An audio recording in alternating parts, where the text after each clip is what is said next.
So in Canada, 21% of Canada's working population has a mental illness, and the youngest workers are the hardest hit. But here's the thing, if you have a chronic illness, you're at increased risk of major depression or other mental health issues.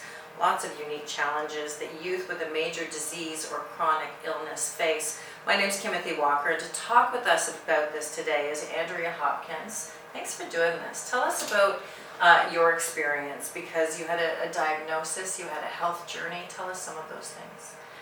So I live with ulcerative colitis. I was diagnosed in university about 10 years ago, and at first blush it actually wasn't that big of a deal. I was managing it pretty well.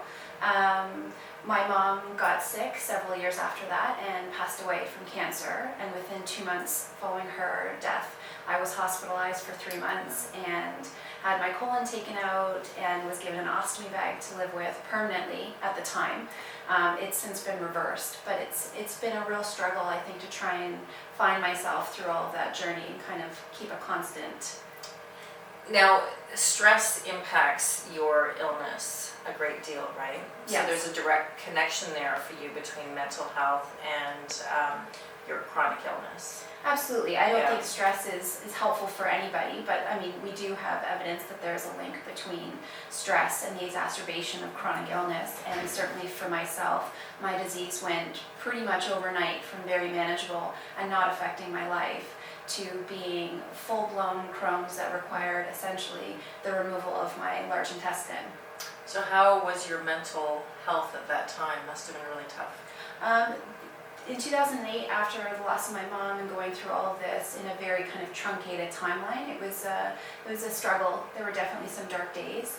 I was lucky enough to have the support of family and friends to kind of help keep me connected to the outside world, because sometimes when you're going through illness in that serious a way, it can feel like it's the entire world. I was also lucky enough to have the resources from Crohn's and Colitis Canada available to me both at the hospital and when I went home, to try and find kind of touchstones to keep me connected both to my old life, my healthy life, and to find a new way forward for myself. So explain for us the connection if someone donates to Health Partners, the connection and the real value of that for people like you.